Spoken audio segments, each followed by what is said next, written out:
আর গতকাল ঘণ্টাখানেক সঙ্গে সমান অনুষ্ঠানে তৃণমূল কংগ্রেসের মুখপাত্র অরূপ চক্রবর্তী দাবি করেছেন প্রতীক জৈনকে এ রাজ্যে কেবলমাত্র তৃণমূল কংগ্রেসই নিয়োগ করেছে, অন্য কোনো রাজনৈতিক দলের হয়ে তিনি কাজ করছেন না। তৃণমূলের ক্লাসিফাইড ডেটা তাঁর বাড়িতে বা অফিসে থাকলে তৃণমূল নেত্রীর 100 বার অধিকার আছে সেটাকে রক্ষা করা।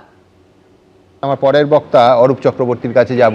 অরূপ, সুপ্রিম কোর্টের ভাষায় একটা রাজ্যের ল এনফোর্সিং এজেন্সি অর্থাৎ পুলিশের ঘটনাস্থলে যাওয়ার যে কারণ বা বাধ্যবাধকতা বা প্রয়োজন এবং সেইটা নিয়ে সরকার বা এ রাজ্যের শাসক দল পরের পর যে ব্যাখ্যাগুলো দিয়ে গেছে, প্রাথমিকভাবে কিন্তু সুপ্রিম কোর্টে সেটার ধোপে টিকল না। প্রাইমা ফেসাই সুপ্রিম কোর্ট এটাকে ইন্টারফেরেন্স হিসেবে দেখছে।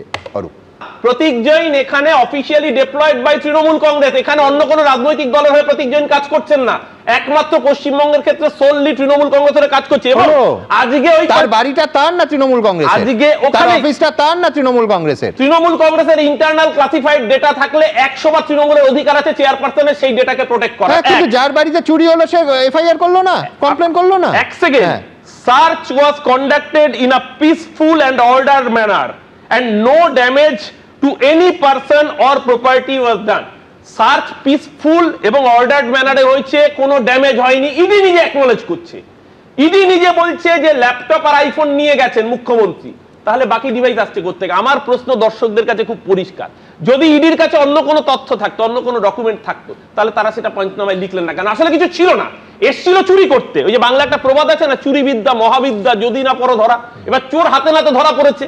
বাসে একটা গল্প ছিল ছোটবেলা, আমরা সবাই জানি যে বাসে যদি পকেটমারি করে, সে যদি তার দিকে নজর না আসে, তার জন্য নিজেই আগে পকেটমার বলে চিৎকার করতে থাকে। ইডির যখন চুরি ধরা পড়েছে, সুপ্রিম কোর্টে টিকলো না, ইডির যখন চুরিটা ধরা পড়েছে, তখন ইডি নিজেই এই পকেটমারের গল্পটা শুরু করেছে।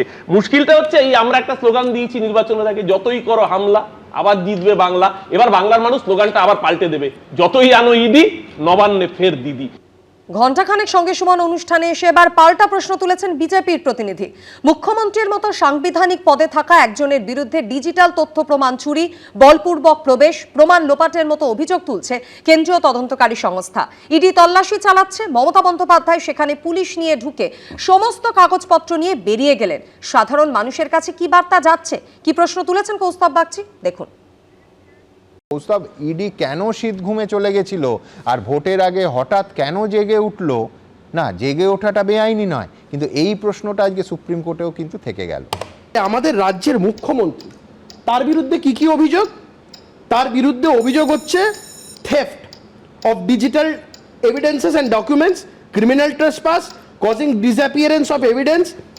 এগুলো হচ্ছে রাজ্যের একজন সাংবিধানিক পদে একজন বসে থাকা একজন মুখ্যমন্ত্রীর বিরুদ্ধে অভিযোগ করছে একটা কেন্দ্রীয় তদন্তকারী সংস্থা। আজকে একটা কেন্দ্রীয় তদন্তকারী সংস্থা এই সমস্ত কিছু এত কিছু বলার পরে আমি গোদা বাংলায় বিষয়টাকে দেখাতে চাইছি। সেটা হচ্ছে একটা তদন্তকারী সংস্থা তাদের তদন্তের স্বার্থে এক জায়গায় রেড করতে গেল, তারা সার্চ সিজার অপারেশন চালু করছে, তারা সেখানে সার্চ সিজার করছে, হঠাৎ করে সেখানে মুখ্যমন্ত্রী ঢুকে নিয়ে গিয়ে সমস্ত কাগজপত্র নিয়ে বেরিয়ে চলে গেল। আমি বলছি যে কোনো সাধারণ মানুষের কাছে এই জিনিসটা, তারা এত কিছু, তারা ক্লাসিফাইড ডেটাও বুঝছে না, তারা এত কিছু তৃণমূলের এই এত কিছু আছে, এনআইএ সিআই এর মতন অনেক কিছু আছে, এত কিছু বুঝছে না। তারা দেখছে মমতা বন্দ্যোপাধ্যায় খালি হাতে ঢুকলেন, ফাইল নিয়ে বেরিয়ে যাচ্ছেন, মমতা বন্দ্যোপাধ্যায়ের পুলিশরা তারা কাগজ নিয়ে বেরিয়ে যাচ্ছে। তারা আরেকটাও ভাবছে যে ইডি কি নিধিরাম সর্দার, কচি খোকা, এটা ভাববে না? মমতা বন্দ্যোপাধ্যায় রেডের জায়গায় ঢুকলেন, তিনটে অ্যাকর্ডিং টু ইডি সব এভিডেন্স, তার ভেতরে ল্যাপটপ, ফোন সব নিয়ে তিনি বেরিয়ে গেলেন কতক্ষণে? 9 মিনিটে।